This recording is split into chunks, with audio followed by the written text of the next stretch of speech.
Universidade Federal de Pernambuco, de 2015 a 2017, com uma dissertação intitulada Ecologia Alimentar de Daciatis putata, capturada pela pesca artesanal no litoral de Pernambuco, Brasil. Ele atualmente é doutorando em Biologia Animal pela UFPE. Trabalha atualmente com ecologia trófica de 3 espécies do gênero Hypano, através de análises de conteúdos estomacais e isótopos estáveis no Laboratório de Dinâmica de Populações Marinhas, o DIMAR, UFRPE. E a palestra de hoje se chama Ecologia Trófica de Elasmobranquio. Quem come o quê ou mais além. Mais uma vez, muito obrigada por se disponibilizar a ministrar essa palestra e espero que todos gostem e o momento é todo seu. Bem, obrigado pela apresentação. Deixa eu começar a transmitir, compartilhar minha tela.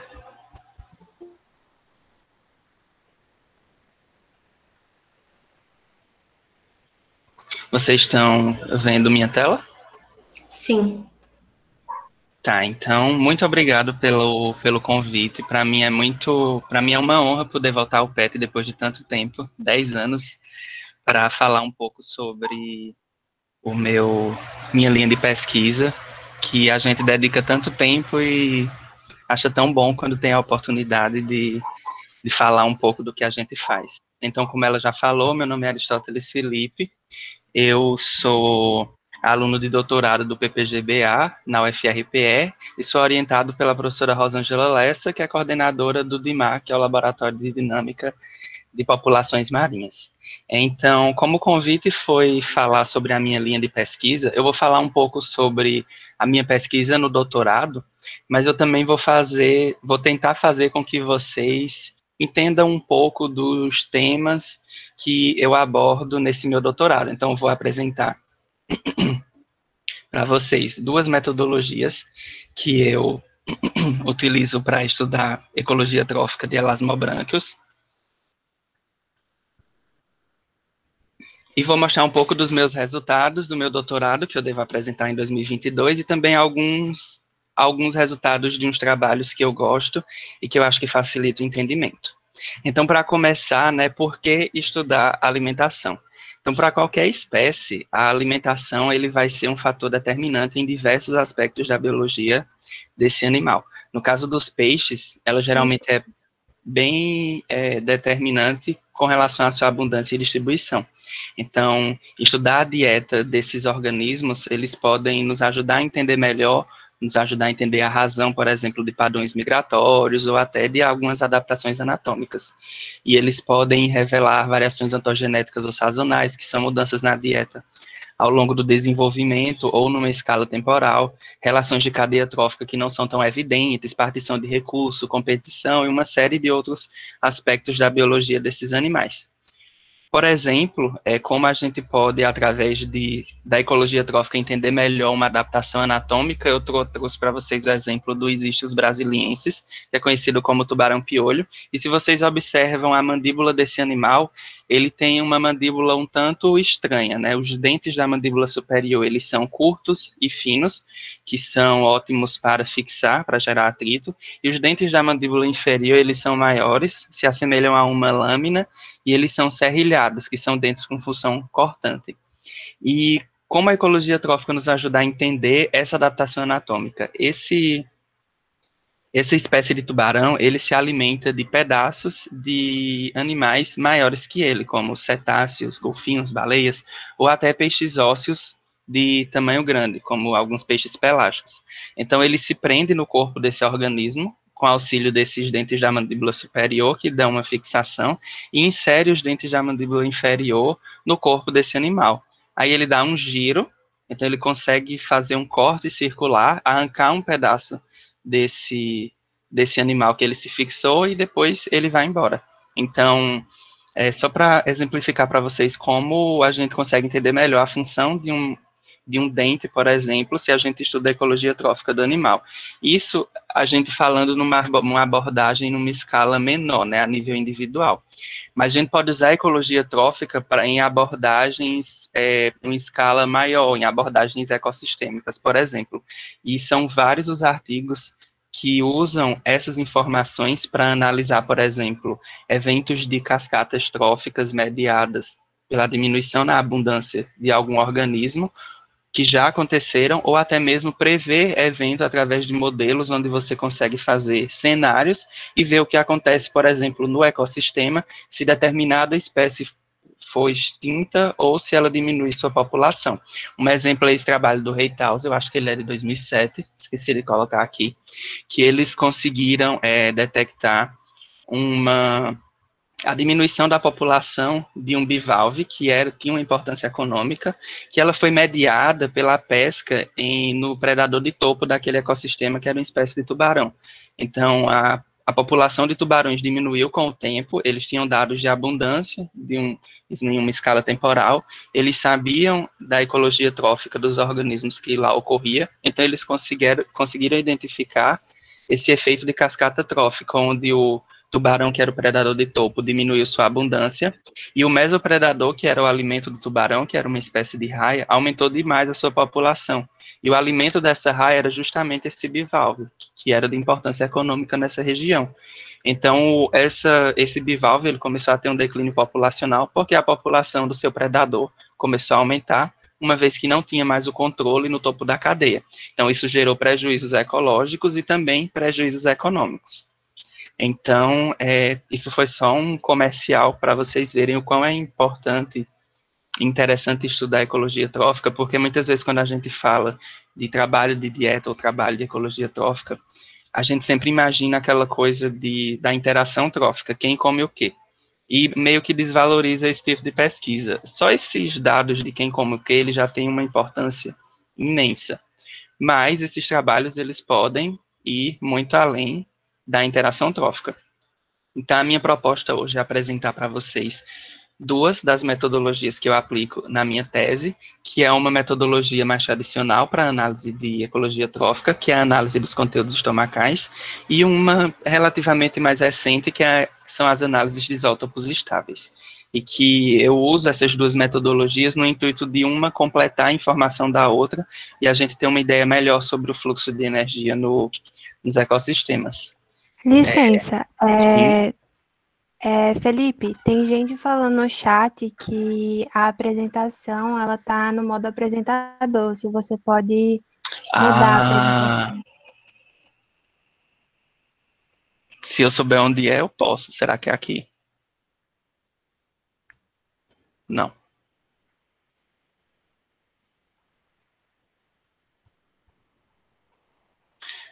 Também não.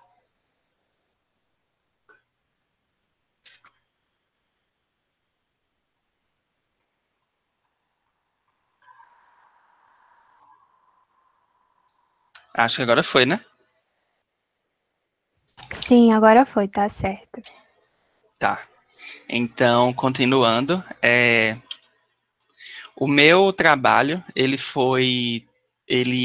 eu trabalho com 3 espécies do gênero Ipanus, que é uma espécie que a gente encontra ela tanto no ambiente marinho quanto no ambiente estuarino, que é a Ipanus guttatus. Ela é uma raia eurialina, justamente porque ela tolera essa variação de salinidade, e tem 2 espécies que a gente só consegue capturar ela no ambiente marinho, que são Ipanus mariani e Ipanus bertaluzi.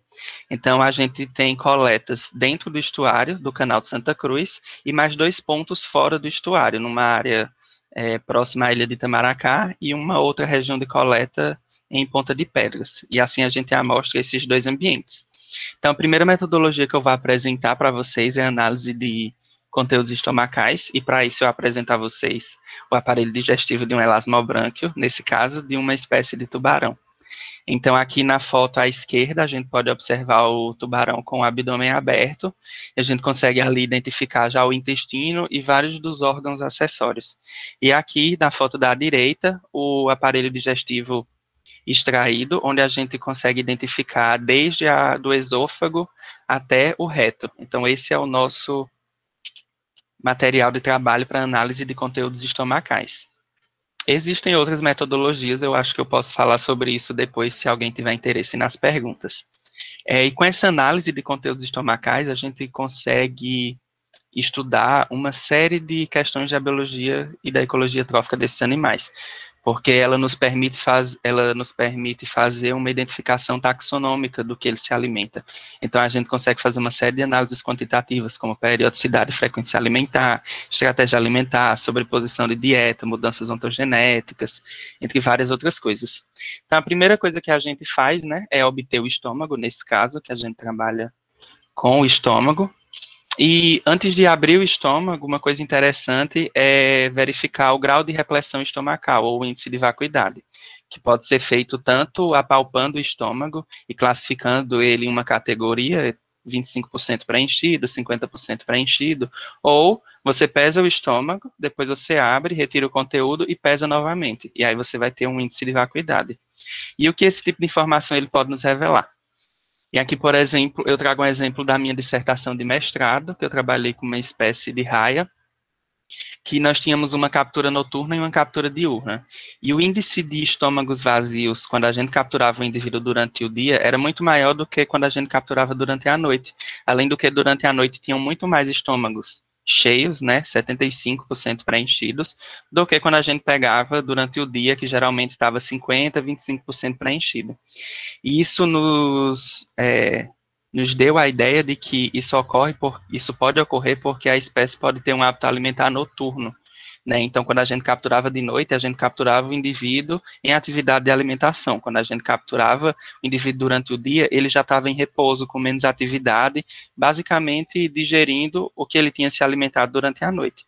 E, além do mais, as presas, muitas das presas que ele usava para se alimentar, também tinham hábito noturno. Então, seria muito mais fácil para ele capturar esses organismos durante a noite. Então, isso, antes mesmo de abrir o estômago, a gente já consegue esse tipo de informação. Mas aí a gente abre o estômago. Primeiro a gente fixa o estômago, na verdade, é uma solução de formol para fixar todo o conteúdo. Depois a gente abre, lava em uma peneira, e todo o material que fica retido na peneira a gente considera como conteúdo estomacal. E aí a gente precisa analisar esse conteúdo, identificar até o menor nível taxonômico possível. Desculpa, alguém está apresentando. A apresentação foi interrompida, que alguém começou a apresentar. Você pode colocar para apresentar de novo, Felipe? Tá, deixa eu interromper, então, e colocar novamente. Apresentar agora. A tela inteira. Voltou? Tá voltando. Você também pode colocar para ocultar aquela barrinha lá embaixo do Meet. Ah, eu pensei que só aparecia para mim. Desculpa. Desculpa de novo. Voltou? Voltou? Sim, voltou. Sim. Tá ok. Certo. Então, a gente identifica o menor nível taxonômico possível. O que isso significa?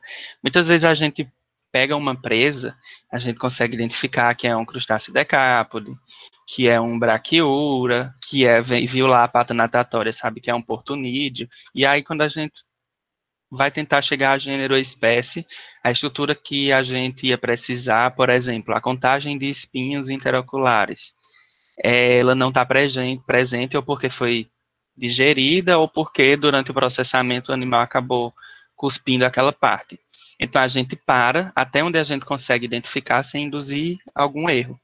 Então por isso que a gente sempre diz que identifica até o menor nível taxonômico possível, e nas listas de item é comum ver itens que na verdade é um grupo de espécies, uma ordem, um gênero, porque nem sempre a gente consegue chegar ao nível de espécie. Então, a gente faz essa identificação, conta e pesa. Basicamente, é assim que a gente obtém os nossos dados de análise de conteúdo estomacal. E agora eu vou mostrar para vocês o que é que a gente faz com esses dados. Pelo menos as metodologias mais tradicionais, para que quando vocês saiam daqui super interessados em ler artigos de ecologia trófica, vocês reconheçam e saibam, não, nessa tabela eu preciso ver isso, nesse gráfico eu preciso olhar mais para isso daqui e tal. Então, o que vai ter em praticamente todos os trabalhos que fazem estudo de conteúdo estomacal são esses índices, essas 3 frequências, frequência de ocorrência, número e peso, e o IRI, que é uma frequência combinada. Então, essas frequências, elas são feitas com a identificação do conteúdo estomacal, e elas, separadas, elas dão cada uma ideia sobre o hábito alimentar da espécie. Por exemplo, a ocorrência, ela dá uma ideia sobre o hábito alimentar da população que você está analisando. O número dá uma ideia sobre o comportamento alimentar, sobre a procura por uma determinada presa. E o peso já dá uma ideia mais sobre o valor nutricional. Então, elas individuais já dão, cada um, a sua interpretação, por isso a gente utiliza o IRI, que é uma frequência combinada, que ela consegue dar a importância daquele item com relação à sua ocorrência, o seu número e o seu peso nos estômagos analisados. Então, a gente usa esse índice para ter uma ideia de quais são os itens mais importantes. Essa tabela é uma parte da tabela do meu primeiro capítulo do doutorado, que a tabela em si é muito grande, mas aqui essa tabela ela é bem comum nesses trabalhos, e a gente observa que a primeira coluna, ela é justamente a lista de itens que a gente conseguiu identificar. E em seguida vem as frequências de ocorrência, numérico, peso, o IRI e a ordem de importância dos itens para cada uma das 3 espécies que eu estudei. Então, só observando os dados dessa tabela, a gente já consegue notar algumas diferenças nas dietas dessas espécies. Por exemplo, Panos guttatus, que é aquela raia que também ocorre no estuário, ela se alimenta principalmente, o item mais importante da dieta dela são os bivalves. Eu sei disso porque eu olhei aqui no meu IRI e eu vi que ela tem o número 1. E o segundo item mais importante são crustáceos alfeídeos, camarões alfeu, e peixes teleósteos. Já para Epanus mariani, o Philonellida, composto por poliquetas, ele é o mais importante, seguido pelo camarão Leptochela serratórbita e camarões de endobranquiata. Já a Epanus bertaluzi, ela se alimenta principalmente de teleósteos, punculídeos e Octopus vulgaris, que é uma espécie de cefalópode. Então, só por aqui a gente já tem uma ideia que, por exemplo, Epanus guttatus, ela tem uma alimentação mais diversificada, se a gente compara com Mariani, que come basicamente poliqueta e camarão, e Epanus bertaluzi, que também tem uma dieta diversificada, mas ela se alimenta de itens que têm um nível trófico um pouco mais alto, como peixes são muito importantes, cefalópodes. Mas existem outras análises que nos ajudam a entender melhor o hábito alimentar. Por exemplo, um gráfico tridimensional, que usa aqueles mesmos índices, frequência de ocorrência, número e peso, para nos dar uma ideia sobre o hábito alimentar da espécie, principalmente se ela é generalista ou oportunista. Como a gente observa isso? A gente agrupa o que a gente identificou em categorias funcionais, e a gente observa a distribuição dessas categorias, desses pontos, no gráfico. Então, quanto mais no centro e quanto mais alto for uma categoria de presa, mais importante ela é para a dieta desse consumidor. Então, a gente observa que para Epanus guttatus, todas as categorias ficaram bem na margem do gráfico e bem sobrepostas. Isso indica para a gente que se trata de um predador de hábito alimentar generalista, ou seja, nenhuma categoria ela é mais importante do que as outras. Então, ele é um generalista oportunista. Já para Mariani, a gente observa que os decápodes, eles são muito importantes, principalmente para a ocorrência, mas em peso e número, eles também se destacam em relação aos outros, que ficam ali mais agrupados, mais sobrepostos. Mesmo poliqueta tendo uma ocorrência bem importante, mas os decápodes ainda são os mais importantes para essa espécie, então a gente pode dizer que ela é uma raia que tem um hábito alimentar especialista, que ela é uma carcinofágica. E para Epanus bertaluzi a gente observa a mesma coisa, né? Os peixes, eles têm lá sua importância com relação à ocorrência, mas com relação a peso e número, todas as categorias são sobrepostas. Então, também classificamos essa raia como de hábito alimentar generalista. E a gente pode fazer isso tanto comparando espécies, como também comparando a mesma espécie em fases diferentes, como nesse trabalho do Cortez, de 97, que ele separou a dieta do tubarão leopardo em juvenis e adultos. E ele percebeu que os juvenis, eles eram especialistas em crustáceos, se alimentavam muito mais de crustáceos, e quando chegavam na fase adulta, eles se tornavam generalistas. Uma outra análise que você pode também detectar variações ao longo do ciclo de vida é essa análise que eu fiz na minha dissertação, no meu mestrado, que é uma SIMPER, que ela indica a importância dos grupos de presa para as categorias ou as espécies que você está estudando. No caso, eu fiz essa análise considerando a minha amostragem em neonatos, imaturos e maduros, e aí a gente observa claramente uma mudança ao longo do crescimento da espécie, onde indivíduos jovens predam praticamente crustáceos decápodos, a fase imatura é a fase que tem maior diversidade alimentar, e os indivíduos maduros, eles se alimentam basicamente de moluscos, crustáceos decápodes e peixes. Também com esses dados de análise de conteúdo estomacal, mas agora na minha tese, eu fui testar a sobreposição da alimentação desses 3 consumidores, já que em uma fase específica do ciclo de vida deles, eu capturo eles no mesmo ambiente. E aí, como a gente observa o MDS, ele mostra que há uma certa sobreposição na dieta. Contudo, a análise de similaridade, ela mostrou que, estatisticamente, as dietas eram diferentes. Então, eu refiz aquela minha análise anterior, a SIMPER, comparando as dietas das 3 espécies para tentar entender como que uma dieta que tem sobreposição, ela pode ser estatisticamente diferente.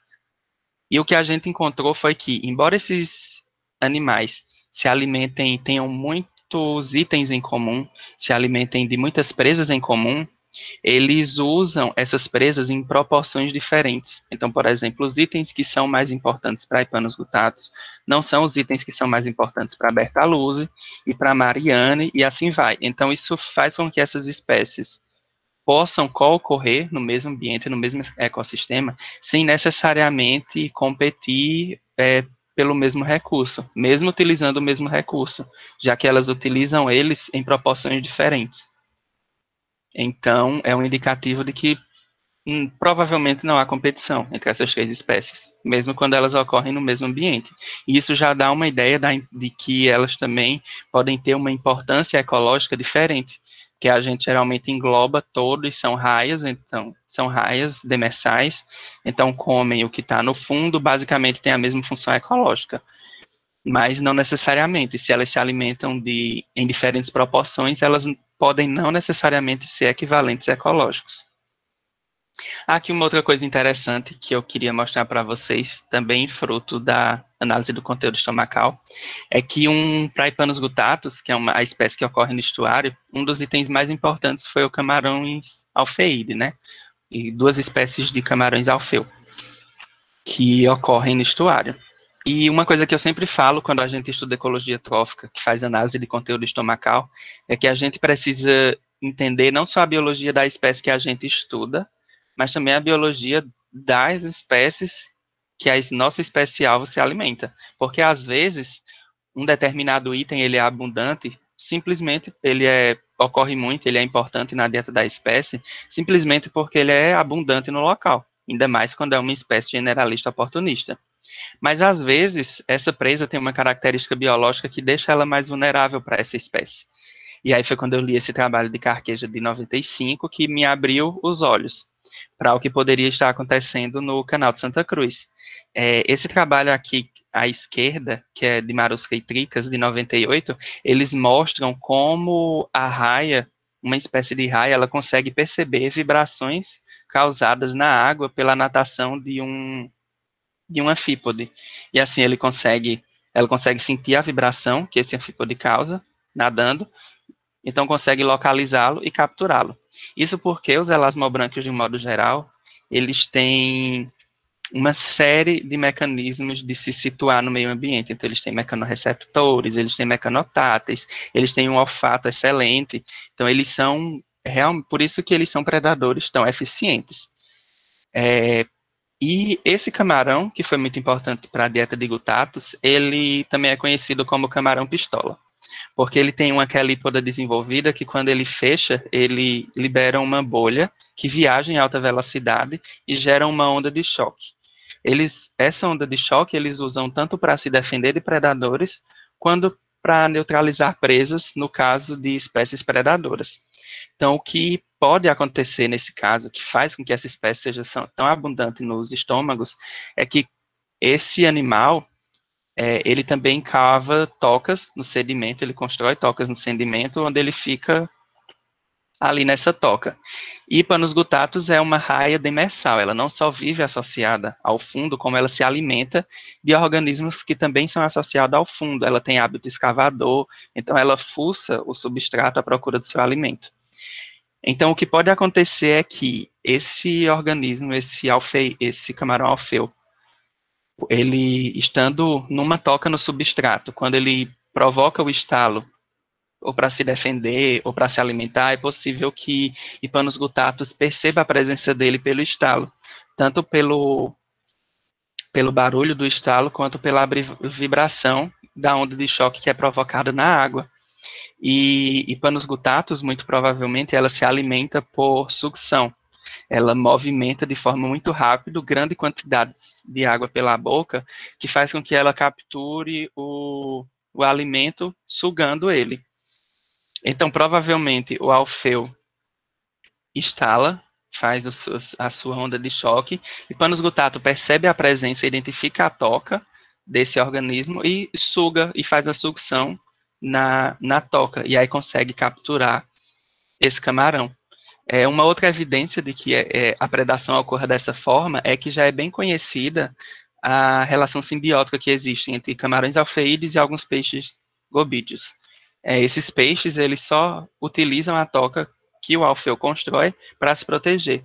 E os peixes, todos os peixes identificados na alimentação de Panos gutatus eram peixes gobídeos. Então, provavelmente, o camarão produzia o estalo, ela identificava, localizava sua toca. Como ela se alimentava por sucção, quando ela ia sugar o camarão, acidentalmente vinha o gobídeo também, que ela não ia desperdiçar.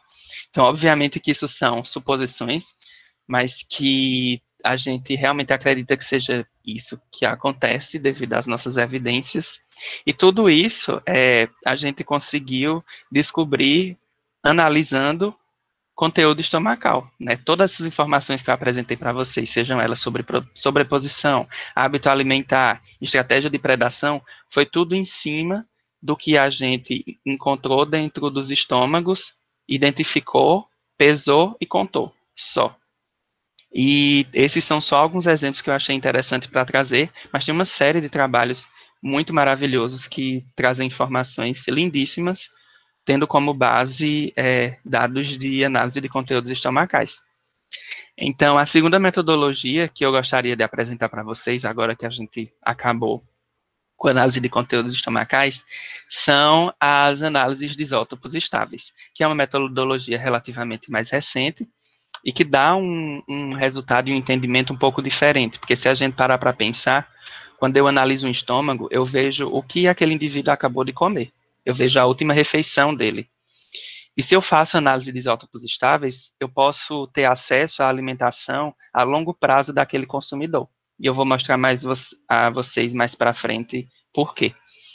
Então, não sei se vocês já ouviram falar nessa frase, você é o que você come, que nesse contexto de ecologia trófica, ela foi dita pela primeira vez por De Niro e Epstein, no trabalho deles de 1976, pelo menos eu acho que foi a primeira vez que foi lá. E eles se referiam ao fato de que nós, como organismos consumidores, os átomos que compõem todos os nossos tecidos, tecido muscular, o sangue, do fio de cabelo, a unha do nosso dedo, ela vem da nossa alimentação. A grande maioria dos átomos não são produzidos por a gente através do nosso metabolismo. A gente absorve da nossa alimentação e assimila e utiliza no nosso crescimento. E é tendo isso em mente que os isótopos estáveis, eles podem ser utilizados como biomarcadores naturais para estudos de ecologia trófica. E como a gente pode fazer isso?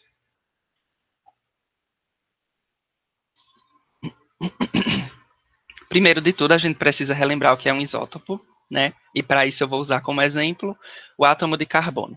Então, nós temos o átomo de carbono, que normalmente ele tem 12 prótons e 12 nêutrons no seu núcleo. Algumas espécies, elas podem apresentar um nêutron a mais ou um nêutron a menos. E esse nêutron a mais ou a menos, ele não modifica sua esfera reativa de elétrons, ou seja, continua sendo uma espécie de átomo de carbono, só que a gente chama ele de isótopo. E aí existem os isótopos instáveis, como por exemplo o carbono 14, que justamente por ser instável, ele é utilizado para a determinação de material fóssil. E temos os isótopos estáveis, como é o caso do carbono 13, que a gente utiliza nos nossos estudos. Esses isótopos, eles são bons para estudar a ecologia trófica, porque geralmente, mais uma vez usando como exemplo carbono, eles se acumulam nos tecidos. Por quê? Se eu tenho um átomo que tem 13 nêutrons, ele é mais pesado do que um átomo que tem 12 nêutrons. Então, quando você realiza absorve aquele material através da sua alimentação e começa a realizar processos metabólicos, geralmente o material que é utilizado no metabolismo e que, consequentemente, também é excretado, são os átomos de carbono que têm 12 nêutrons, porque eles são mais leves, então são mais fáceis de serem utilizados nas rotas metabólicas. Então, aqueles carbonos que têm 13 nêutrons, aqueles átomos, eles geralmente tendem a se acumular. E aí o que acontece? A gente corrige, eu não fiz nada. O Frey, em 2006, que corrige aquela fala do De Niro, que na verdade, então, nós não somos o que nós comemos, nós somos o que nós comemos menos o que a gente excreta, ou seja, o nosso corpo é formado pelo que a gente come, menos o que a gente libera nas nossas excretas. Então, o que sobra é o que realmente a gente assimila, que usa nos processos metabólicos, incluindo o crescimento. Certo?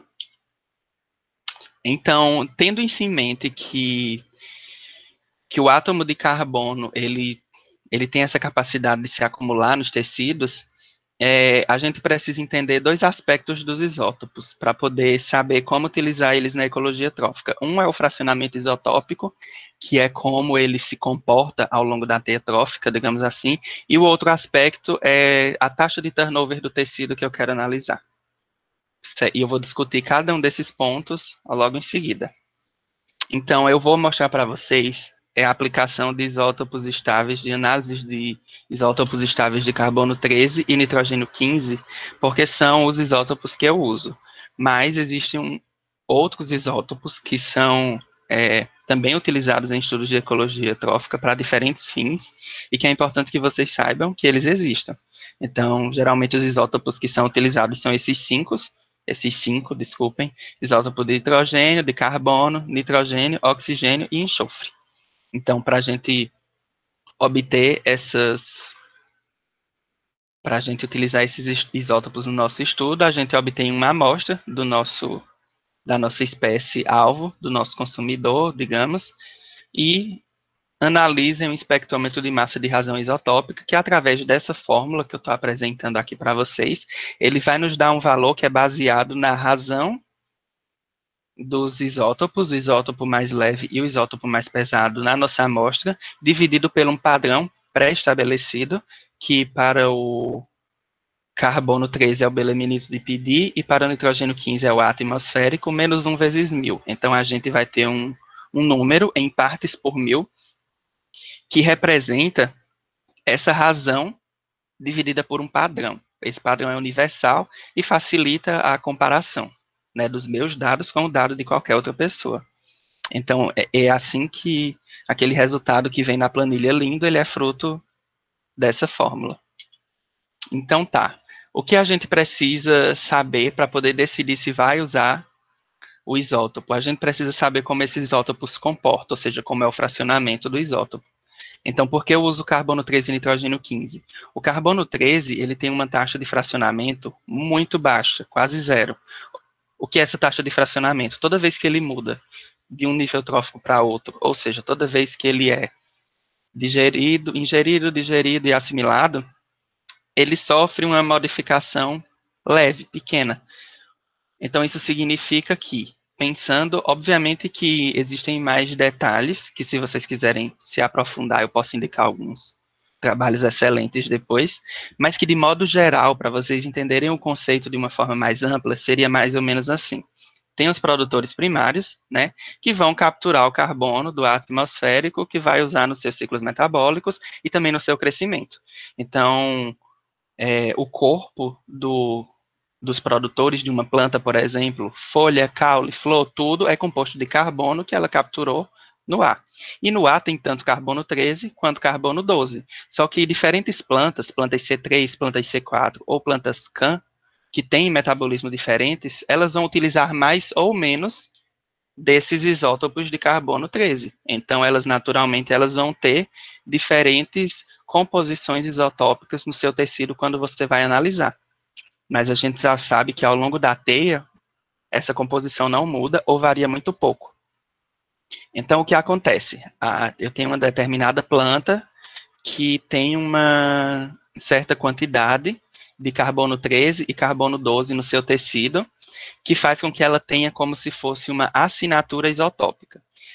Então, se eu tenho um herbívoro que se alimenta dessa planta, só dessa planta, e eu depois pego uma amostra do seu tecido muscular e também faço análise de isótopos estáveis de carbono 13, e eu comparo com a análise de isótopos estáveis da folha da planta que ele se alimenta, esses valores, eles, de modo geral, eles vão ser parecidos. Por quê? Porque a fonte de carbono do tecido muscular daquele meu herbívoro é essa planta. Então, o carbono, e como a gente sabe que o carbono varia muito pouco nessas passagens entre a teia trófica, então ela vai se manter. Do mesmo jeito vai acontecer quando o carnívoro se alimentar desse herbívoro. Essa composição isotópica, esse valor de isótopo, ele vai se mantendo. Então, em que isso é útil para a gente? Sabendo dessa informação, a gente consegue, por exemplo, rastrear a fonte de carbono de algum consumidor. Então, vamos supor que eu trabalho com uma espécie que é predador de topo, como o tubarão, e eu tenho possíveis fontes de carbono que eu não sei quais são as mais importantes verdadeiramente para aquele animal. Então, eu não sei se a base da cadeia que aquele animal está inserido, ela é uma base de fitoplâncton, ou se ela é uma base de macroalgas, ou se ela é uma base de folha de mangue, ou se é uma mistura de tudo isso. Então, como eu faço? Analiso a composição isotópica do tecido muscular desse animal e comparo com essas potenciais fontes. E aí eu consigo rastrear qual é a fonte que aquele consumidor utiliza. Então, por isso que a gente diz que eles são biomarcadores naturais. E o nitrogênio, para que a gente utiliza? O isótopo de nitrogênio 15. Diferente do isótopo de carbono, o isótopo de nitrogênio 15, ele muda, ele acumula. Então, toda vez que ele passa de um nível trófico para outro, ele tende a ir se acumulando. Então, ele não é tão bom quanto o carbono, por exemplo, para rastrear a fonte do alimento, mas se a gente sabe qual é a fonte de nitrogênio daquele consumidor, se a gente tem a composição isotópica dessa fonte, se a gente tem a composição isotópica do nosso consumidor, e a gente sabe qual é a taxa de fracionamento, ou seja, qual é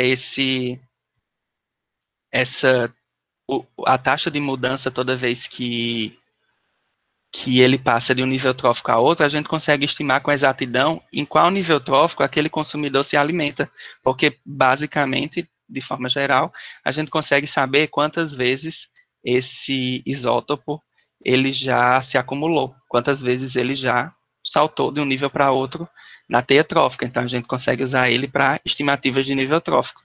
Então, por isso que eu utilizo esses dois isótopos, carbono 13 e nitrogênio 15, porque um me dá uma informação sobre a fonte de carbono do meu consumidor, das minhas 3 raias, e os outros me ajudam a saber exatamente em qual nível trófico elas se alimentam. Isso eu falei para vocês entenderem qual isótopo utilizar, porque tudo vai depender de qual é o objetivo do seu trabalho, quais são suas hipóteses, quais são as perguntas que você quer responder. Então, a escolha do isótopo de carbono, de nitrogênio, de oxigênio, de enxofre, ela vai depender muito do tipo de amostra que você tem e do que é que você quer entender. Assim como eu preciso entender como o isótopo se comporta, né, como é o fracionamento isotópico do isótopo que eu quero analisar, eu também preciso entender qual a taxa de turnover dos tecidos que eu pretendo analisar. O que é taxa de turnover? Vamos supor que eu sou uma pessoa que tem um hábito alimentar péssimo. E eu faço uma análise de isótopos estáveis do meu tecido muscular e vejo que bateu com Burger King. E eu quero mudar isso. Então, eu começo a comer só salada. Passo uma semana comendo salada, faço uma análise de isótopos estáveis novamente do meu tecido muscular. Quando eu boto no meu modelo de mistura, Burger King também.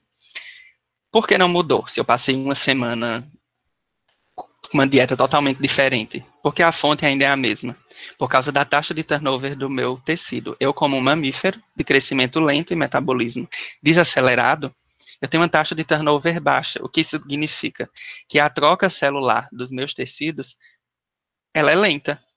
Então, provavelmente dessa uma semana que eu comi só salada, algumas poucas células que morreram, que foram substituídas e que já usaram carbono, nitrogênio dessa minha alimentação mais recente. Mas ainda não chegou a ser a maioria do meu tecido. Então, essa alimentação, ela é indetectável. Então, a gente precisa entender a taxa de turnover da nossa espécie, da espécie que a gente estuda, para entender o que é que aquela composição isotópica nos reflete. Reflete uma dieta mais recente ou reflete uma dieta mais a longo prazo? Então, esse gráfico eu acho que facilita muito o entendimento que é do Vander no trabalho de 2015, que eu peguei inclusive do trabalho da Bianca que está aqui assistindo a apresentação. Ele facilita muito o entendimento de como isso acontece. Por exemplo, ele representa para a espécie de Elasmobranchius o tempo de dias até um ano que demora para que cada tecido consiga atingir esse equilíbrio tecido-dieta, que é quando a curva atinge a assíntota, ou seja, o tempo que demora para que o tecido consiga realmente refletir uma nova dieta. Então, a gente vê que, por exemplo, para o plasma sanguíneo, em alguns dias, a composição isotópica ela já reflete a dieta, porque o alimento que a gente digere rapidamente vai para o sangue. Mas se você compara, por exemplo, com o músculo, você vê que ela pode demorar mais de 6 meses, quase, pode demorar quase 6 meses para você conseguir ter aquela dieta refletida no seu tecido muscular. Então, é importante, além da gente saber como o isótopo se fraciona, a gente também saber qual é a taxa de turnover do tecido, porque se as nossas hipóteses, a gente precisa de um resultado mais recente, então a gente estuda, coleta sangue e analisa o plasma. Se a gente quer uma dieta mais a longo prazo, então a gente coleta músculo. Então, além de entender como o isótopo se comporta, a gente precisa também ter uma boa ideia sobre sua taxa de turnover. Então, tendo em mente essas duas questões, fracionamento isotópico e taxa de turnover, apresento para vocês um dos resultados preliminares do meu doutorado, no primeiro capítulo de doutorado, onde a gente fez análise de tecido muscular, já que a gente queria uma ideia da alimentação mais ao longo prazo, das 3 espécies que eu trabalho, que são Epanos guttatus, que é marinha e estuarina, Epanos mariani e Epanos bertalusi. E a gente também capturou alguns indivíduos, alguns organismos de outras espécies dos dois ambientes, do ambiente marinho e do ambiente estuarino, para representar como se fosse o nicho isotópico daquele ambiente. Tá? E aí a gente fez essa análise, que é uma análise de mistura, que utiliza estatística bayesiana para nos dar probabilidade de contribuição. Ou seja, qual dessas possíveis fontes tem mais probabilidade de ter contribuído para a composição isotópica daquele meu consumidor. E aí, para facilitar o entendimento, eu marquei à direita esse retângulo azul e à esquerda esse retângulo vermelho, representando os limites da composição isotópica de cada ambiente, ambiente marinho e ambiente estuarino. E o que a gente observou foi que as raias marinhas, que a gente só consegue capturar no mar, Epanos bertalusi e Epanos mariani, elas têm uma composição isotópica bem fidedigna naquele ambiente, porque provavelmente esses organismos que a gente coletou e também fez composição isotópica, eles representam aquele ecossistema marinho que provavelmente é a teia trófica em que essas espécies estão inseridas ou é uma das teias tróficas em que ela está inserida. Enquanto para Ipanus guttatus, ela forma como se fosse uma pluma, né, entre os dois ambientes, porque a gente tem indivíduos capturados no mar, com uma composição isotópica representando o ambiente marinho, e indivíduos capturados no estuário, com aquela composição isotópica mais estuarina, que é diferente, porque a gente consegue visualizar que existe um gradiente isotópico. O que acontece é que a gente também observou que existiam indivíduos capturados no mar com uma composição isotópica muito parecida com aqueles capturados no estuário. E o contrário também aconteceu. A gente também capturou indivíduos dentro do estuário que tinham uma composição isotópica muito parecida com aqueles outros organismos capturados no mar, utilizando o Ipanus mariani americanus como um grupo controle, digamos assim. Então, a gente acredita que isso aconteceu porque esses indivíduos, eles eram indivíduos que recém migraram para esses ambientes. Então, como a gente sabe que embora seja um peixe, mas elasmobrânquios, geralmente eles têm taxa de crescimento e metabolismo mais desacelerado, a gente acabou de ver aquele gráfico da taxa de turnover, um indivíduo que acabou de entrar no estuário, que veio de uma vida marinha, digamos assim, ela não ia refletir nos seus tecidos de imediato aquela composição isotópica esperada para um ambiente estuarino. Então, esses indivíduos provavelmente são indivíduos que estavam no mar e que acabaram de entrar no estuário, e que, por isso, seus tecidos ainda não refletem a composição isotópica das presas que foram encontradas no seu estômago, que eram estuarinas. E a mesma coisa no contrário. Então, isso nos leva a crer que existe uma conectividade entre esses dois ambientes, o estuário do Canal de Santa Cruz e a região costeira de Itamaracá e Ponta de Pedra, mediada por uma espécie de elasmobrânquio, que é Ipanus guttatus, que não necessariamente toda essa população faz esses movimentos de entrada e saída, mas que pelo menos parte dessa população mantém esses grupos conectados. Então, em vez de ser uma população marinha e uma população estuarina, a gente acredita que haja conectividade. E quando a gente compara esse resultado com alguns outros estudos de pesca, que faz distribuição das capturas dos indivíduos e com trabalhos de reprodução, a gente entende que o que pode estar mediando essas entradas e saídas desse ambiente estuarino sejam fatores reprodutivos. Então, esse foi um insight que a gente teve estudando ecologia trófica através de isótopos e que nos levou a usar outras metodologias para tentar entender melhor como isso funciona. Então, a gente utilizou microquímica de vértebra, distribuição das capturas, e a mesma coisa que a gente encontrou aqui, analisando ecologia trófica, a gente também encontra evidências com essas outras análises, só que de uma forma um pouco mais refinada.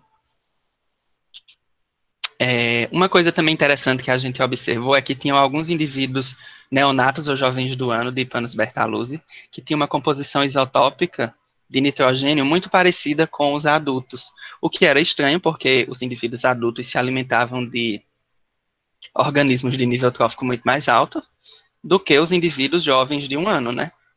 Então, na verdade, a gente entendeu que isso acontece porque várias espécies de Myriambatiformes, elas nascem com uma glândula de vitelo associada ao intestino. Isso é um investimento materno para que, quando o indivíduo nasça, ele tenha um reforço nutricional enquanto ele melhora as suas habilidades de predação.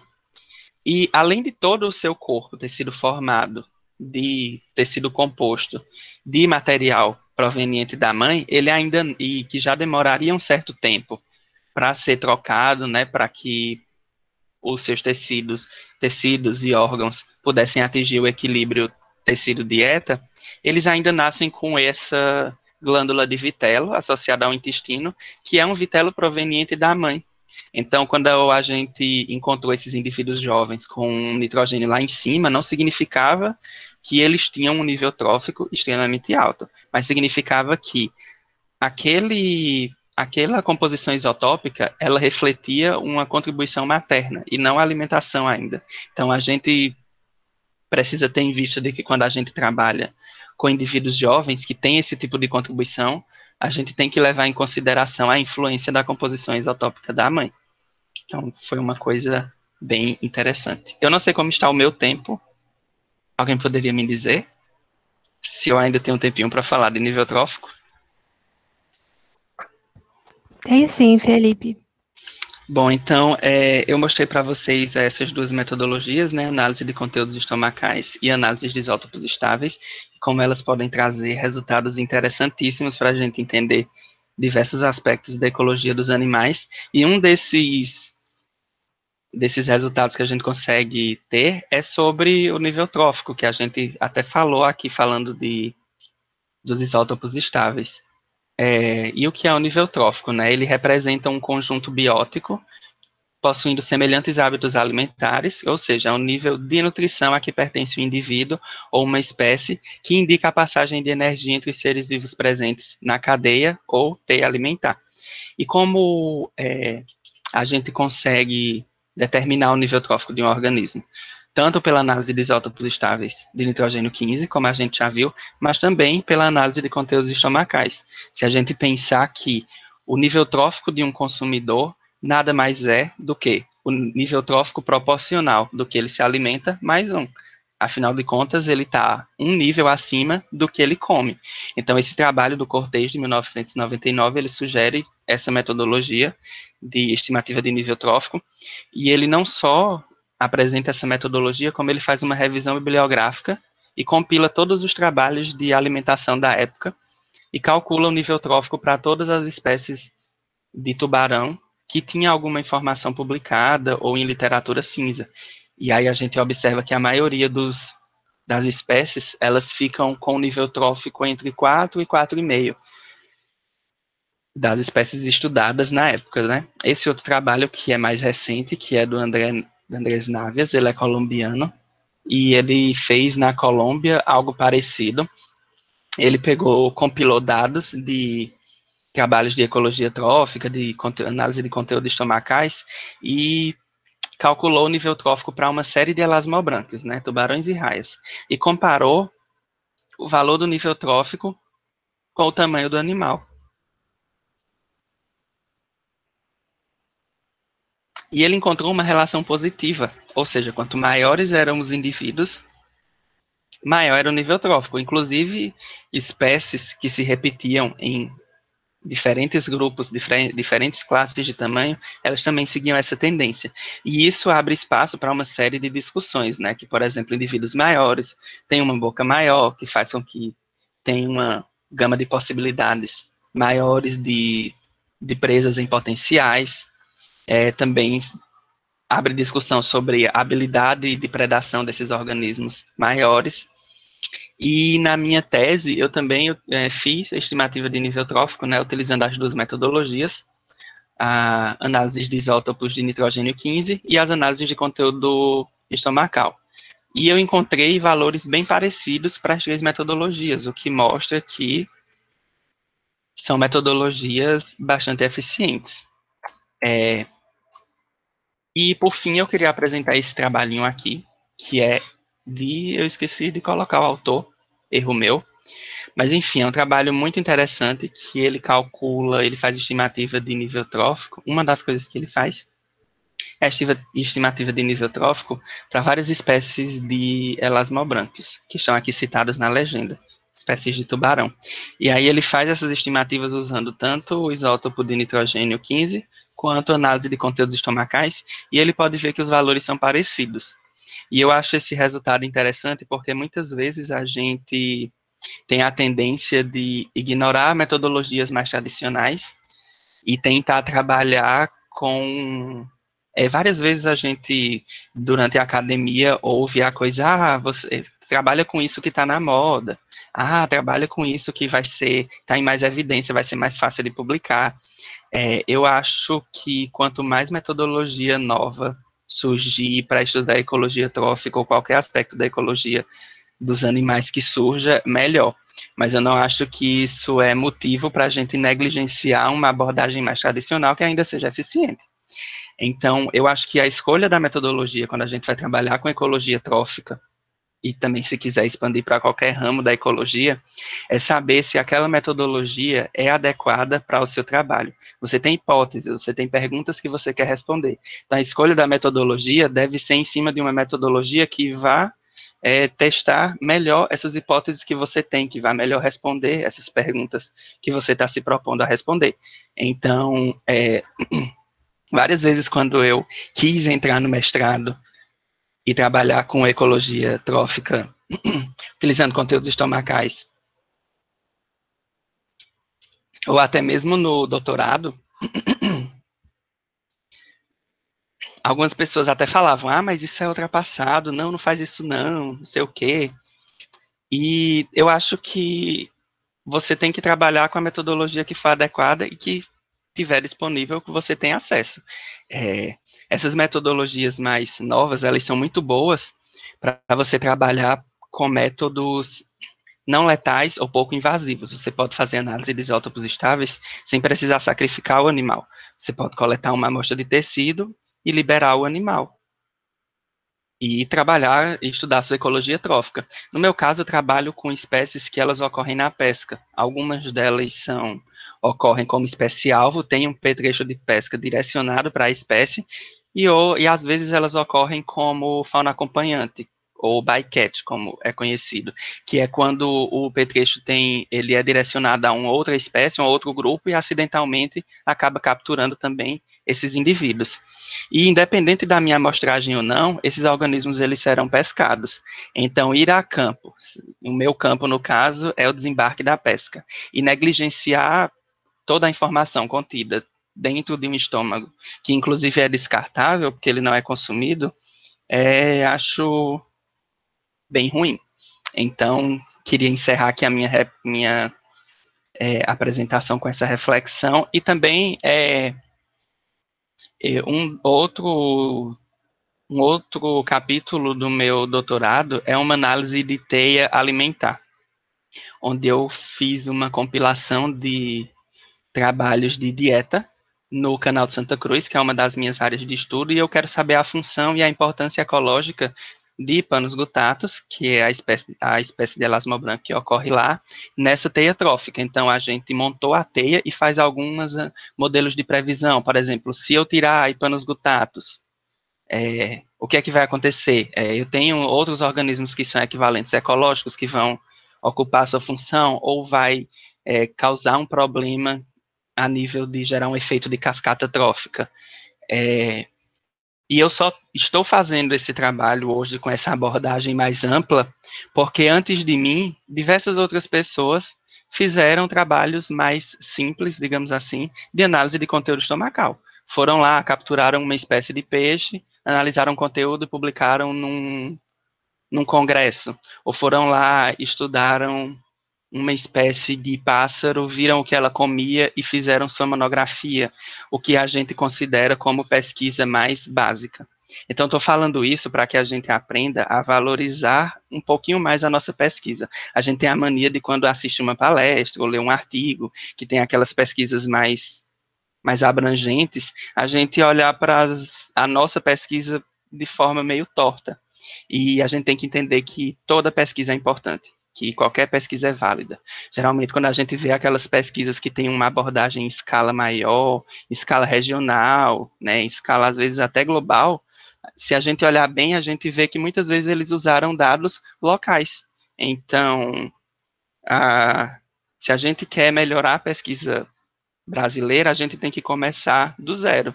Então, pesquisas básicas, como pesquisas de análise de conteúdo estomacal, da espécie que seja, ela é importante e ela tem, sim, a sua contribuição na ciência.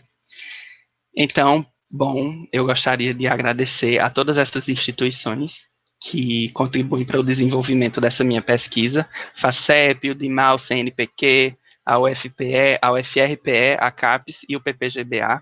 Eu também queria agradecer muito, muito, muito pelo convite do PET. Como eu falei para vocês anteriormente, eu fui do PET da UAST, da primeira turma, há 10 anos atrás, então para mim é muito gratificante poder voltar agora e mostrar um pouquinho do meu trabalho. Também queria pedir mais um pouquinho de espaço para divulgar uma página que eu participo, que eu colaboro, que é o Erasmus BR. É uma página de divulgação científica no Instagram, onde todo dia a gente publica um resumo de um trabalho brasileiro com elasmobranquios. E na quinta-feira a gente faz um TBT, que resgata aquele trabalho mais clássico. Então a gente tenta apresentar, faz uma imagem, tenta apresentar com uma de uma forma mais acessível para todos. Então, se você trabalha com tubarões ou raias, ou se você tem interesse em ficar por dentro do que está sendo pesquisado desse grupo, então nos siga lá no Instagram, que é o @elasmusbr, e também se quiserem seguir o Instagram do meu laboratório, que é o Dimar_FRPE, e aqui também eu deixei o site, porque toda essa minha pesquisa, ela foi desenvolvida no Dimar, né, exceto as análises de isótopos, porque a gente não tem ainda espectrômetro de massa, mas todo o processamento anterior e a preparação prévia, ela foi feita no Dimar. Se vocês têm interesse de trabalhar com isso, ou vocês precisam desse tipo de equipamento, e vocês não têm esse acesso a esse equipamento na faculdade de vocês, na universidade de vocês, ou no laboratório de vocês, lá no site do Dimar tem uma aba que se chama solicitação de uso de equipamento, tem uma lista de todos os equipamentos que a gente tem disponível e um passo a passo de como você faz para solicitar a utilização, porque vocês podem ter acesso a esses equipamentos. Então é isso, qualquer dúvida fiquem à vontade para fazer pergunta, e muito, muito, muito obrigado pela presença de todos. Para mim é sempre muito lindo poder falar do que a gente dedica tanto tempo da nossa vida. Muito obrigado. Parabéns. Meus parabéns, Felipe. Obrigado. A gente do PET que agradece a sua contribuição no nosso evento. Seu trabalho foi excelente. A gente disponibilizou agora no chat o formulário de presença e a gente pede que os participantes respondam. Mais uma vez, obrigada por apresentar essa palestra, muito bom o seu trabalho. Eu nem sou da biologia marinha, mas para mim assim, é muito interessante esse tema, não deixa de ser interessante. Aprendi muita coisa hoje, tenho certeza que muitas outras pessoas também aprenderam muito. E espero que elas também tenham se interessado mais sobre biologia marinha, né? Tomara que eu tenha carregado várias pessoas para biologia, para ecologia trófica. Tenho certeza. Então, muito obrigada. É muito bom colocar em evidência o trabalho tanto dos petianos como também dos ex-petianos, né? Que é muito gratificante. E eu anotei 3 perguntas, por enquanto. A primeira é da Catarina Amorim Lopes. Ela perguntou: é possível afirmar que Hypanos gutatus também faz fluxo de nutrientes entre o estuário e o mar? Sim, inclusive foi uma frase, acho que foi a frase final da minha dissertação de mestrado, nas minhas conclusões, foi levantando essa hipótese, porque eu trabalhei com essa espécie na minha dissertação de mestrado, e a gente já estava meio que suspeitando que acontecia essa migração, que não eram populações isoladas. E o que pode acontecer é que algumas espécies de tubarões mais marinhos, né, mais pelágicos, até que passam parte da sua vida no oceano, elas se alimentam de Hypanos gutatus. Eu digo isso porque eu trabalhei no Protuba, eu fui bolsista do Protuba durante um período no Dimar, e eu analisava o conteúdo estomacal dos tubarões. E era comum encontrar no conteúdo estomacal dos tubarões Hypanos gutatus. E eu ficava pensando que se aquela Hypanos gutatus, que está ali no conteúdo estomacal, ela foi uma viajante do estuário, então a gente tem um fluxo de energia que sai da base da cadeia trófica estuarina, porque ela se alimenta do bentos, para o topo de uma cadeia trófica marinha e pelágica. Então é um caminho bem longo e é provável que aconteça. Temos uma outra pergunta de Bianca Rangel. Ela perguntou: Ela perguntou: você fez ou pensa em fazer comparativo entre tecidos, plasma, sangue, músculo e fígado na Hypanos gutatus? Pensei, Bianca, e pensei em fazer com você, inclusive, mas eu tive um contratempo. Quando eu comecei a processar meu material, eu dei preferência a processar o material de tecido muscular, que era o primeiro capítulo da minha tese. E aí teve o carnaval. E a gente sofre com algumas quedas de energia aqui na Rural. E o que aconteceu foi que teve uma queda de energia, e o freezer ficou descongelado muito tempo. e ninguém estava indo ao laboratório porque era feriado. E quando eu voltei, deu bem facilmente para perceber que o material estava estragado por causa do cheiro. Então, eu tinha amostras de sangue, amostras de fígado e as amostras de tecido muscular de todos os meus espécimes. Só que, como eu dei prioridade ao processamento do tecido muscular, e como o fígado e o sangue ele tinha que ser liofilizado, e a gente estava em processo de aquisição do liofilizador, que a gente agora já tem, eu não podia secar na estufa, eu tinha que esperar para liofilizar. E aí teve esse contratempo. Eu nunca joguei o material fora, porque eu tive muita dó, mas eu ainda tenho interesse em... Eu coletei material novo e eu tenho interesse em analisar uma parte desse material, que aparentemente está estragado, e analisar esse material novo e para tentar aplicar num modelo de correção, para ver se eu consigo reaproveitar esse material, porque coletar tudo de novo seria inviável. Não sei. Então, é isso aí. Obrigado pela pergunta. A Vanúbia Antas de Moraes também fez uma pergunta. Como esses estudos podem auxiliar em medidas de proteção dessas espécies?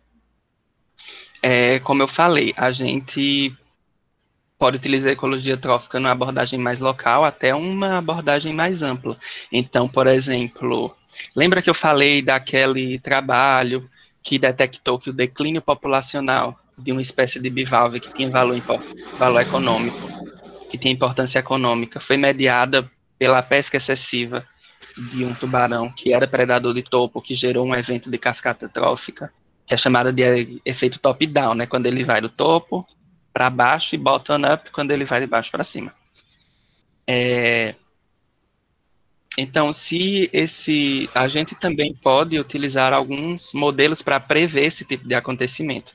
Naquele trabalho, eles identificaram depois, mas num dos capítulos da minha tese, eu estou tentando justamente descrever a importância de panos gutatos nesse estuário, porque se ela for uma espécie-chave, a gente consegue prever antes que ela é uma espécie importante, e aí a gente divulga que ela é uma espécie importante, para que se dê uma atenção maior para esse grupo.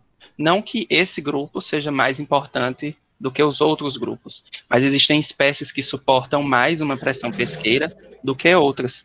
Então, se ela é uma espécie que suporta menos uma pressão pesqueira, se ela é pescada, se eu vejo que ela é uma espécie-chave no ecossistema e que a diminuição da sua população ia trazer consequências a nível ecossistêmico, então a gente já tem a informação que a gente precisa para, no caso de a implementação de medidas de proteção, a gente priorizar essas espécies que, se forem afetadas, vão gerar efeitos deletérios mais fortes.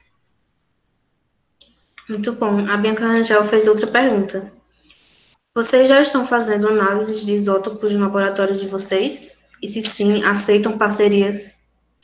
A gente aceita parceria, mas não estamos fazendo ainda análises de isótopos. A gente tem todo o equipamento e uma metodologia bem estabelecida, que no começo foi bem chatinho, até Maria Lúcia ajudou muito nisso, que até com isso elasmobranquios tem um nível de detalhe. Então hoje no DIMAR a gente tem tudo o que a gente precisa para fazer todas as etapas até a análise de isótopos, mas a gente não tem o espectrômetro de massa. Mas a gente tem metodologias estabelecidas, tem todo o material para coleta, para processamento, para limpeza, extração de contaminantes. Temos agora o liofilizador e o que precisa para encapsular e enviar para análise. A Ana Paula Canseira também fez uma pergunta. Vocês fazem algum trabalho com parasitos e teria recomendações de leitura? Até agora, lá no DIMAR, pelo menos atualmente, né, não tem ninguém trabalhando com parasitas. Eu já é comum a gente que trabalha com conteúdo estomacal achar parasita, né? A gente precisa entender que é um parasita e não considerar nas análises, a gente descarta.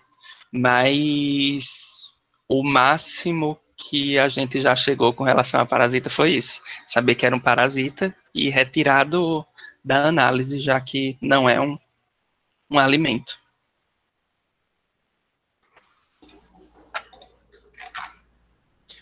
Ela perguntou se você teria recomendações de leitura.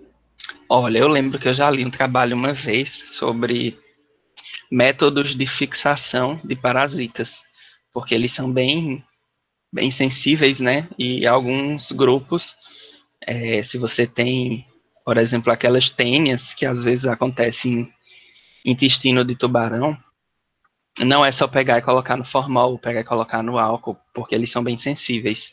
Então eu li um artigo desses, mas só com relação à fixação. Então eu não tenho uma literatura sobre trabalhos de parasitologia em elasmobrancos que eu possa lhe indicar, não.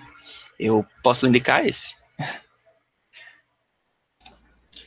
Mais alguém tem perguntas? Podem colocar no chat que eu leio. Tem uns trabalhos bem interessantes que usam justamente alguns parasitas. Eu já vi usando exoparasita para fazer análise de ecologia trófica. Exoparasita que se alimenta do sangue, captura o exoparasita e extrai o sangue. Mas estudo com o parasita interno e externo, eu realmente não é algo que eu estudo. Bom, eu tenho uma pergunta também. Eu queria saber se a pandemia ela interferiu muito no seu trabalho. Nossa, demais. Eu acho muito difícil alguém dizer que a pandemia não interferiu em qualquer aspecto da sua vida, inclusive do trabalho. Eu tive muita sorte, porque quando eu encerrei minhas coletas, foi quando começou o distanciamento social, né, e as medidas de restrição, e foi quando a faculdade fechou. Mas a minha sorte é que eu já tinha encerrado minha fase de coletas. Mas muita gente que estava em coleta se prejudicou demais. Mas ainda assim o meu material, parte dele ainda estava no laboratório e precisava ser processado. E eu não podia ir ao laboratório. E mesmo quando voltou, a gente tinha uma escala de uso para evitar aglomeração. Então a gente ia uma vez por semana ou no máximo 2 vezes por semana. Então isso atrasou minhas análises. Mas alguns colegas meus do meu programa perderam experimento, amostragens que iam fazer uma avaliação sazonal, elas tiveram que começar do zero, então atrapalhou a vida de muita gente. Eu fiquei em casa impossibilitado de adiantar essas minhas amostras, então eu dediquei o meu tempo a esse meu artigo de análise de teia trófica, né? Porque era baseado numa revisão bibliográfica e o que eu precisava era de um computador com internet. Então eu consegui adiantar ele para não ficar parado e não perder tempo. Mas ainda assim a cabeça de ninguém funcionou muito bem nesse período e eu tive sorte em diversos aspectos na minha pesquisa, mas eu sei de histórias de gente que foi muito prejudicado. Pois é, realmente prejudicou muita gente. A Bianca ela fez uma outra pergunta. Ela perguntou se você tem encontrado algo muito grave nas simulações de retirada das raias das cadeias tróficas, nesse outro capítulo que você comentou. Não, eu ainda não terminei todas as minhas análises, eu fiz só o basicão. Ainda faltam as análises de mundo pequeno, mas ao que me parece, para o canal de Santa Cruz e panos gutatos, ela não tem uma importância ecológica tão relevante assim a nível de causar um evento de extinção se sua abundância diminuir. Mas pode ser também porque a minha abordagem ela é mais ecossistêmica, né? Eu também penso em fazer uma abordagem mais focada no habitat bentônico e talvez revele alguma coisa. Mas eu ainda não terminei as análises. Mas nem sempre, a gente sempre defende que é importante estudar elasmobranquios, porque é muito comum espécies de elasmobranquios ter papéis importantes nos ecossistemas que eles ocupam. Então, a chance de você estudar uma espécie de elasmobrânquio e ela ter uma função ecológica importante é bem alta. Mas, às vezes, acontece de não ser bem assim. Você faz uma análise e vê que ela não é tão importante. Mas essa informação tem que ser publicada igual. A gente não pode criar dado a gente publica o que a gente encontra. E eu vou continuar minhas análises e descobrir qual é a dessa raia lá no canal de Santa Cruz. E o que quer que eu encontre, a gente publica. Muito bom. Como eu acredito. Exatamente. Os papéis das raias vão muito além da alimentação. Elas causam distúrbio no substrato, então elas fazem com que elas aumentam promovem um fluxo de nutrientes dos substratos para a coluna d'água, principalmente essas que têm o hábito alimentar cavador. Elas são responsáveis por reestruturar comunidades bentônicas, desde quebrando algas e revolvendo o substrato. Muitos autores chamam elas de predadores de topo do bentos, porque às vezes ela não tem uma função tão evidente na teia em si, mas ela é quem realmente controla o bentos, porque ela é quem tem acesso a esses organismos. Porque às vezes o organismo até se alimenta de um animal que está ali no substrato, mas nem sempre ele tem acesso aos que estão sobre o substrato. Então, as raias, elas têm papéis ecológicos bem distintos, assim, que às vezes não são muito fáceis de serem detectados, e talvez seja o meu método que não tenha detectado a importância dela. Mas a gente segue estudando. Rajna Castro perguntou se você sabe dizer se tem alguma pesquisa sobre a pesca dos tubarões. É o que mais tem. Inclusive, lá no meu laboratório, no DIMAR, o braço forte é análise da pesca. Então, eu utilizo a pesca para obter minhas amostras, mas, ao mesmo tempo, outras pessoas analisam a pesca e o impacto da pesca nessas populações de elasmobranquios. E, principalmente de elasmobranquios, né? Porque muitas espécies de elasmobranquios têm crescimento lento, maturação tardia e têm uma taxa de reprodução baixa.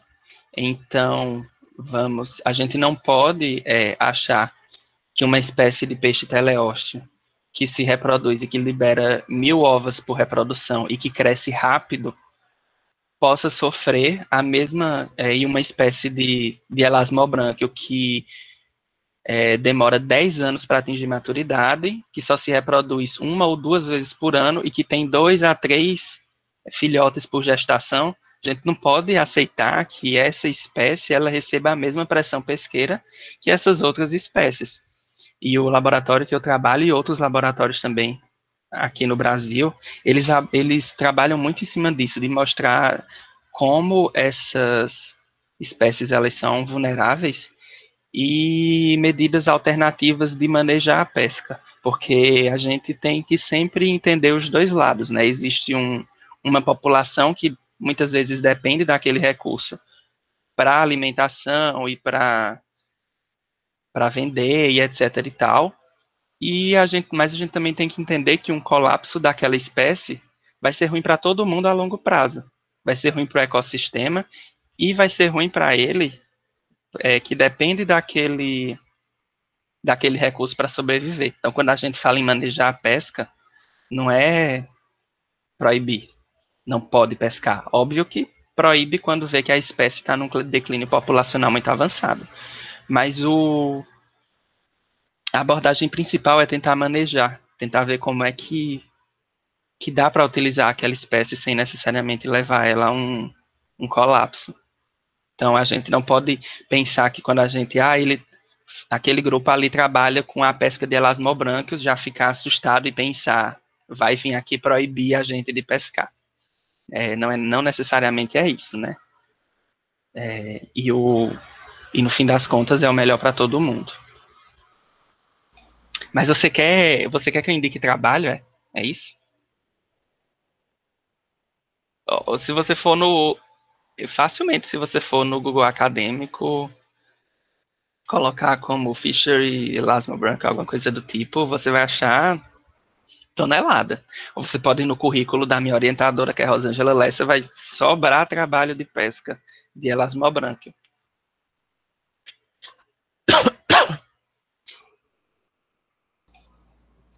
Por nada.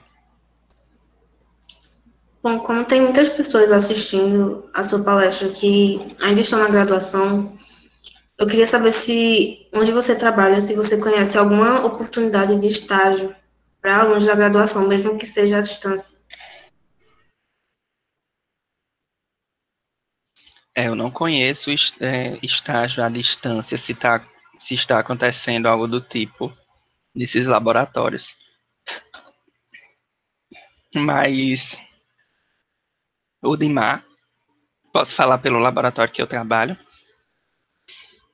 ele é sempre aberto para novos estagiários. Inclusive, a gente fica muito feliz, porque sempre tem muito trabalho acumulado que nem sempre tem gente suficiente para fazer. Então, a gente sempre está de braços abertos para os estagiários que queiram nos ajudar no laboratório e aprender. A primeira coisa que a gente faz quando o estagiário chega no DIMAR é fazer com que ele tenha contato com o trabalho de todo mundo. Então pede para ele, olha, ajuda ela que trabalha com reprodução, ajuda ele que trabalha com idade de crescimento, ajuda ela que trabalha com dieta, porque assim você experimenta um pouco de tudo e no fim você consegue dizer, não, acho que eu gostei mais de ecologia trófica. Aí a gente vê o que é que você pode trabalhar e dependendo do surgimento de editais, a gente sempre está tentando pedir bolsas para os nossos estagiários. E eu acho que em pelo menos a maioria dos laboratórios, vão ser assim também. Você chega em primeiro momento como voluntário e se der certo, segue. Foi assim que eu fiz. E entrei e tô lá. A Mirella, do nosso grupo PET, perguntou: nas suas análises de conteúdo estomacal, você já detectou a presença de plásticos ou de outros materiais que não são de origem orgânica? Já. E olha que eu achava que era algo difícil para uma raia bentônica, né? Que geralmente a gente espera isso mais de filtradores, mas para elasmol branco, infelizmente, é bem comum. Tem até um número razoável de registros de plástico em conteúdo estomacal de várias espécies. E eu já encontrei sim. Eu encontrei em um estômago, um estagiário do laboratório que estava me ajudando uma vez encontrou também. Então foram 2 ocorrências de plástico.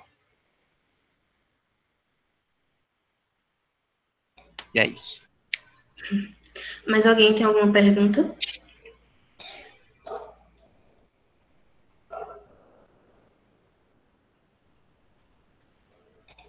Assim, eu gostaria de saber, tirando a parte da pandemia, que claramente interferiu muito, qual foi, assim, a sua maior dificuldade no seu trabalho? A amostra. Acho que a dificuldade de qualquer pessoa que trabalha com elasmobranquios. Elas não são, de modo geral, elas não são espécies muito abundantes. E então é um pouco difícil você ter um N amostral grande. Então, às vezes, quando você vai apresentar seu trabalho, a primeira coisa que as pessoas olham é, mas essa sua amostra está pequena. Mas é uma dificuldade obter exemplares desses indivíduos que têm uma pesca direcionada, ainda é relativamente fácil. Embora muitas vezes a gente precise embarcar com o pescador para conseguir a nossa amostra, porque eles têm o hábito de eviscerar o animal, eles capturam, e na viagem de volta eles já vêm eviscerando e descartando todos os órgãos, lavando para chegar na praia. O mais adiantado para a venda. E assim para a gente não serve. Então, às vezes, você precisava embarcar se você queria o bicho inteiro, ou fazer aquela amizade ali com o pescador para convencer ele a trazer pelo menos alguns inteiros. Então, a gente conseguia analisar a pesca, né? Que a gente pesava e media. Mas, para mim, que trabalhava com teu estomacal, tinha que ser na base da amizade, pedir para ele trazer alguns indivíduos inteiros e eu processava lá na praia mesmo. Então, a amostragem eu acho que foi uma pedra no sapato. Essas outras questões metodológicas, aprender a fazer análise, estatística, é tudo muito difícil quando você inventa de fazer uma coisa que você nunca fez. E quando você tem que aprender. Mas a internet é um grande facilitador, né? Então a gente consegue dar a cara a tapa, inventar de fazer coisa que nunca fez, aprender e dar certo. Que bom que dá certo, porque se não der... Que bom mesmo. O Adão Alves, ele perguntou se vocês compram as amostras de pescadores. Então, depende da relação que a gente tem com o pescador. A amostra, nem sempre dá para a gente comprar e levar para o laboratório. O laboratório que eu trabalho, ele atua em uma série de linhas de pesquisas. Eu apresentei a minha, mas, por exemplo, já teve gente que trabalhou com linha lateral, com morfologia, com coisas, com assuntos que precisava do indivíduo inteiro. Então, a gente precisava comprar realmente como se fosse para alimentação, né? Ele pesava e a gente pagava pelo animal e levava para o laboratório. Quando a gente não precisa necessariamente do organismo inteiro, a gente evita, porque depois que a gente processar, ele vai ser descartado, e se a gente processar antes e devolver para o pescador, ele vai ser reaproveitado, e também tem um custo maior, né? Porque se a gente recebe o material, processa, tira o que eles não vão usar mesmo, que são gônadas, estômago, fígado, todo esse material que já ia para o lixo. A gente já fez trabalho de morfologia dentária também, porque eles cortam a boca e jogam fora, então eles deixavam a gente tirar a mandíbula. Já teve gente que já trabalhou com amostra de brânquia, fazendo histologia, sem precisar comprar nenhum exemplar, porque eles também tiram as brânquias e jogam fora. Então tem muita coisa que dá para fazer que você não necessariamente precise levar o organismo todo para o laboratório, porque quando você precisa, sai mais caro, dá mais trabalho, porque às vezes os indivíduos são grandes, e você não tem um aproveitamento, né, daquele pescado, porque geralmente a gente descarta depois da utilização. Se ele fica bom, a gente preserva e mantém no laboratório, porque alguém pode pedir para analisar, para fazer um estudo de morfologia ou alguma coisa assim. Mas quando a gente precisa de secar, que ele não fica no estado muito bom, então a gente descarta mesmo.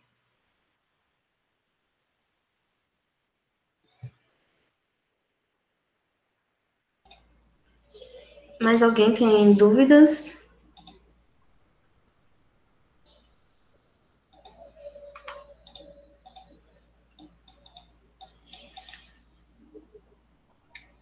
Caso não, então podemos dar uma sugestão de tirar print para deixar esse momento registrado. Postar no Instagram do nosso